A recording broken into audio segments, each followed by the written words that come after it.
Tom Holland n'a pour l'instant que 2 rôles dans sa vie. Ou il joue Spider-Man, ou il joue un adolescent marginal qui est prêt à faire une dinguerie.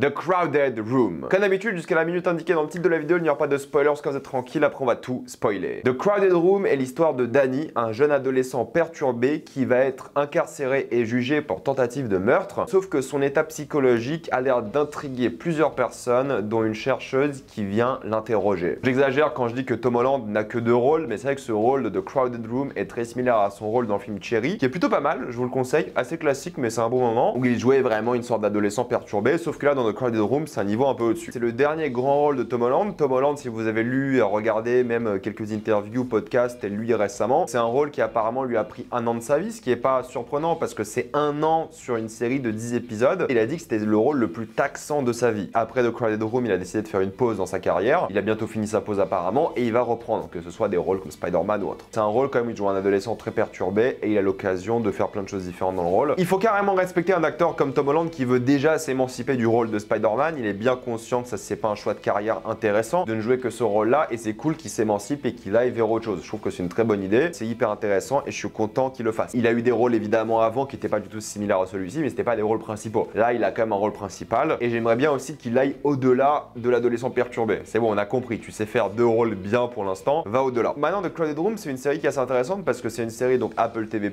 qui a 10 épisodes. Je vais vous le dire tout de suite, je pense pas que la série avait besoin de 10 épisodes, mais je le dis pas forcément d'une manière forcément négative, c'est-à-dire que moi j'ai regardé la série semaine par semaine depuis 2 mois, j'ai regardé chaque épisode et aucun ne m'a ennuyé, aucun je me suis dit était forcément du gâchis, mais je pense que l'histoire aurait bénéficié d'être un peu plus concentrée sur certains éléments et réduire un peu le gras qu'il y a à certains moments et en faire 8 épisodes bien plus efficaces. Encore une fois, c'est pas forcément une grande critique parce que j'ai passé un bon moment devant tous les épisodes, mais je pense que la série aurait dû être un peu plus focus parce que le gros problème de la série c'est qu'elle va un peu dans tous les sens. En général, j'aime bien quand les séries se concentrent sur plein d'aspects différents et là il y a plein de personnages qui sont développés. Je pense pas que c'était nécessaire, honnêtement. Je pense pas que c'était nécessaire de comprendre les motivations de tous les personnages qui vont interagir avec le personnage de Danny. Je ne pense pas que c'était utile, je ne pense pas que c'était important d'avoir leur vie. Surtout le personnage d'Amanda Seyfried, honnêtement, je vois pas pourquoi on a passé du temps avec elle. Surtout que ça n'a pas forcément de coïncidence sur le scénario, sur l'histoire, sur l'intrigue. Tu comprends les motivations, d'accord, et il y a plein d'autres personnages qui ont des intrigues similaires, et honnêtement, je ne vois pas pourquoi. Parce que le but de l'histoire, c'est quand même de comprendre ce qui se passe dans la tête de Danny. Le titre de Crowded Room symbolise un peu tous les démons qui s'affrontent dans sa tête, et c'est ça qui était intéressant au final, c'est de voir tout ce qui tourne autour de lui. Mais tous les développements des autres personnages, j'ai pas trouvé ça très pertinent, très utile. C'était pas mauvais ou un mauvais moment de manière générale, mais encore une fois, c'est en termes de focus sur la série, je pense qu'elle aurait dû encore plus se concentrer sur lui. Et je trouve que la série souffre d'un gros problème aussi, qui est l'originalité, tout simplement. C'est une histoire que vous avez déjà vue, mieux faite dans plein d'œuvres, majoritairement des films. La série s'inspire de beaucoup de films. Je ne vais pas les citer, car ça serait vraiment vous spoiler l'intrigue, sans vous les citer, mais vous donner quelques indices, surtout des films qui parlent de procès, avec un focus sur la santé mentale et d'interrogatoire. Encore une fois, je vais pas donner de détails, mais la série s'inspire d'énormément d'œuvres et je trouve que pour le coup, ça en fait une série assez plate et pas forcément inintéressante. Mais si vous avez vu pas mal de films dans le même genre, vous avez déjà vu cette série. Encore une fois, c'est pas une critique négative, c'est sympa de revoir certaines choses, mais je trouve que la série n'offre rien de fondamentalement nouveau, n'a pas beaucoup d'idées de mise en scène ou même de scénario. Je trouve que c'est des choses que vous avez déjà vues. Si vous n'êtes pas habitué à ce genre de série avec ce genre de thématique, je pense que vous allez passer un bon moment devant et vous allez trouver la série originale. Mais si vous l'avez déjà vu ce genre de série, honnêtement, vous avez déjà vu cette histoire, vous avez déjà compris le concept et la série ne va pas vous offrir quelque chose d'intéressant ou la série ne va pas aller au-delà. Et je trouve que c'est un peu dommage parce que c'est une série que je trouve très sage, très conventionnelle. C'est cool des thématiques qu'elle traite, de la santé mentale, encore une fois, je vais pas rentrer dans les détails. C'est intéressant des thématiques dont elle traite, c'est vraiment pertinent, je trouve. Et il y a toujours ces messages à la fin, si vous avez besoin d'aide, contactez quelqu'un. Et c'est cool parce que ça parle de ça, de parler de ses problèmes, il y a ce côté très psychologique et c'est ok, c'est très bien. C'est juste qu'en termes d'œuvre, je trouve que c'est timide, il n'y a pas eu beaucoup d'idées, je trouve que la série n'est pas allée assez loin. Le concept de The Crowded Room en soi, quand vous voyez la série, je trouve que c'est déjà vu, déjà fait. Et rien ne va vous faire dire waouh dans la série. Et même des scènes qui sont censées être violentes visuellement sont assez aseptisées. Et t'as l'impression de regarder un petit peu genre une série qui parle de santé mentale pour adolescents. Alors que c'est pas du tout une série pour adolescents, on parle d'un procès, c'est majoritairement des acteurs adultes. C'est pas une série pour ados, mais les thématiques sont traitées avec beaucoup de légèreté entre guillemets, vu surtout les thématiques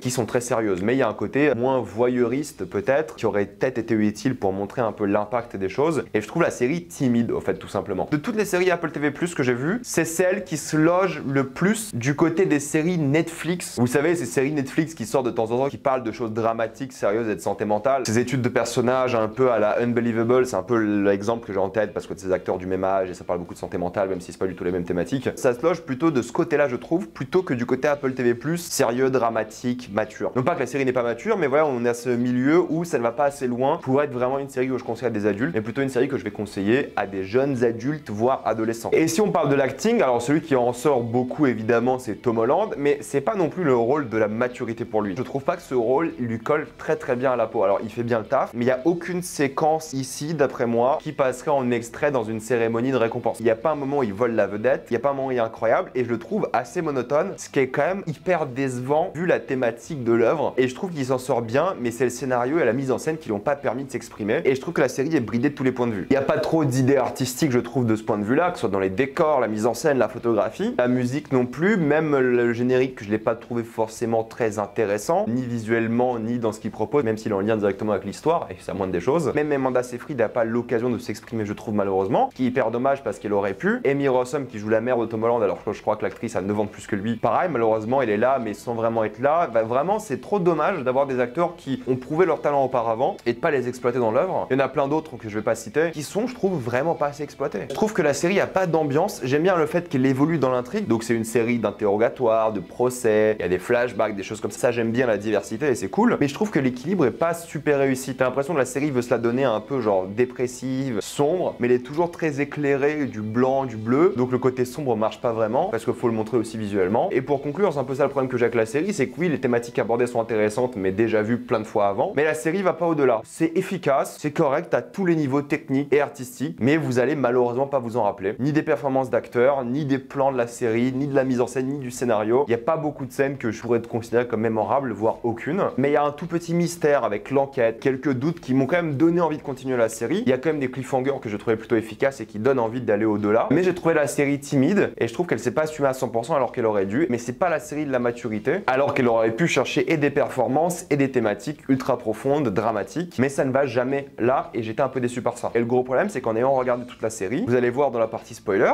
j'ai pas grand chose à vous dire. Et ça, c'est un peu dommage. J'aurais dû avoir 1000 sujets à évoquer, j'aurais dû être fasciné, mais non. Je dis pas que je vous la conseille pas, c'est un bon moment, je peux vous la conseiller. Ça peut être vu par pas mal de personnes qui aiment ces thématiques de santé mentale, mais je pense pas que vous allez vous en rappeler. Néanmoins, vous n'allez pas détester d'après moi. Oui, c'est un peu kitsch à certains moments et pas forcément très pertinent, mais ça fait le taf efficacement. Voilà, on va passer en spoiler.